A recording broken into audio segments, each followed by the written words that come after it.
Hi, ഇന്ന് നമ്മളോടൊപ്പം ഉള്ളത് മാർച്ച് ഇൻടേക്കിലേക്ക് ജർമ്മനിയിൽ നഴ്സിംഗ് ഹൗസ് ബിൽഡിങ്ങിന് അഡ്മിഷൻ കിട്ടിയ മാളവികയാണ്. മാളവികയെ നമുക്ക് വെൽക്കം ചെയ്യാം.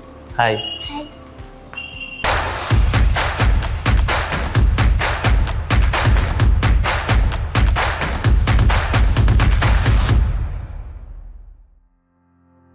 പ്ലസ് ടു ഏത് സ്ട്രീം ആയിരുന്നു?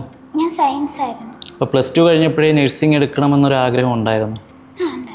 അപ്പോൾ ജർമ്മനി എങ്ങനെയാണ് ചൂസ് ചെയ്തത്? അത് എൻ്റെ അച്ഛൻ്റെ ഫ്രണ്ടാണ് പറഞ്ഞത് ഇങ്ങനെ ജർമ്മനിയിൽ ഇങ്ങനെ ഒരു ഓപ്പർച്യൂണിറ്റി ഉണ്ടെന്ന്. അപ്പോൾ അച്ഛനാ പറഞ്ഞ ഇങ്ങനെ ലാംഗ്വേജ് പഠിക്കാൻ. അപ്പോൾ ലാംഗ്വേജ് ഇപ്പോൾ കറൻ്റ്ലി ഏത് ലെവലാണ്? ഞാൻ ഫുൾ മൊഡ്യൂൾ പാസ്സായി. B2 ആണോ? B2 ഫുൾ മൊഡ്യൂൾ ഉണ്ടല്ലോ. ലാംഗ്വേജ് പഠിക്കാനായിട്ട് എത്ര ടൈം എടുത്തായിരുന്നു? ഞാൻ 1 ഇയർ എടുത്തായിരുന്നു. 1 ഇയർ, ഓക്കെ. അപ്പോൾ എങ്ങനെയാണ് സ്കൈഹോക്കിനെ കുറിച്ച് അറിഞ്ഞത്? അത് എൻ്റെ അച്ഛൻ്റെ അനിയനായ സ്കൈഹോക്ക് പറഞ്ഞു തന്നത്. പിന്നെ കൊച്ചച്ഛനോട് പേഴ്സണലി അറിയായിരുന്നു. അങ്ങനെ ഇവിടെ ചൂസ് ചെയ്തു. എങ്ങനെ ഉണ്ടായിരുന്നു നമ്മുടെ സർവീസസ് ഒക്കെ? സർവീസസ് ഒക്കെ ഉള്ള പ്രിപ്പറേഷൻ ക്ലാസ് ഉണ്ടായിരുന്നു. പെട്ടെന്ന് തന്നെ ഇൻ്റർവ്യൂ കിട്ടി. അതേപോലെ എപ്പോൾ വിളിച്ചാലും എന്ത് ഡൗട്ട് ഉണ്ടെങ്കിലും എപ്പോൾ വിളിച്ചാലും അവൈലബിൾ ആയിരുന്നു. പുതിയൊരു ലാംഗ്വേജ് പഠിക്കുക എന്നുള്ളത് പ്രത്യേകിച്ചും ഡിഫിക്കൽട്ടായിട്ടുള്ള ഒരു കാര്യമാണ്, എസ്പെഷ്യലി ജർമ്മൻ ലാംഗ്വേജ്. എങ്ങനെ ഉണ്ടായിരുന്നു ജർമ്മൻ ലാംഗ്വേജിൻ്റെ ആ ഒരു പഠനം? കുറച്ച് പാടായിരുന്നു. പിന്നെ ഹോസ്പിറ്റലിങ്ങിന് കമ്പൽസറി ആയിട്ട് ലാംഗ്വേജ് വേണം.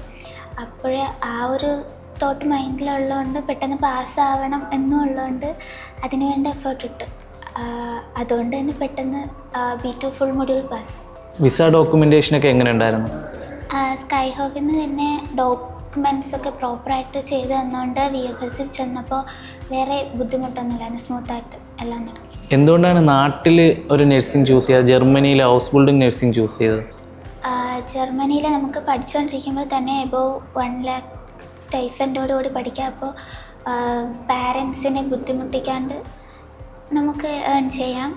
പിന്നെ അവിടുത്തെ വർക്ക് ലൈഫ് ബാലൻസ്, പിന്നെ എഡ്യൂക്കേഷൻ ക്വാളിറ്റി, അതുകൊണ്ടാണ് ഇവിടെ ചൂസ് ചെയ്തത്. അതുപോലെ തന്നെ ജർമ്മനിയിൽ സ്കിൽഡ് വർക്കേഴ്സിൻ്റെ ഒരുപാട് ഷോർട്ടേജ് ഉണ്ട്, എസ്പെഷ്യലി ഹെൽത്ത് സെക്ടേഴ്സിൽ. അപ്പോൾ കമ്മിങ് ഇയേഴ്സിൽ ജർമ്മനിയിൽ ഒരുപാട് ഓപ്പർച്യൂണിറ്റീസ് വരുന്നുണ്ട്. അപ്പോൾ ഈ മാർച്ച് ഇൻടേക്കിലേക്ക് ജർമ്മനിയിലേക്ക് ഫ്ലൈ ചെയ്യാൻ പോകുന്ന മാളവികയ്ക്ക് ഓൾ ദി ബെസ്റ്റ്.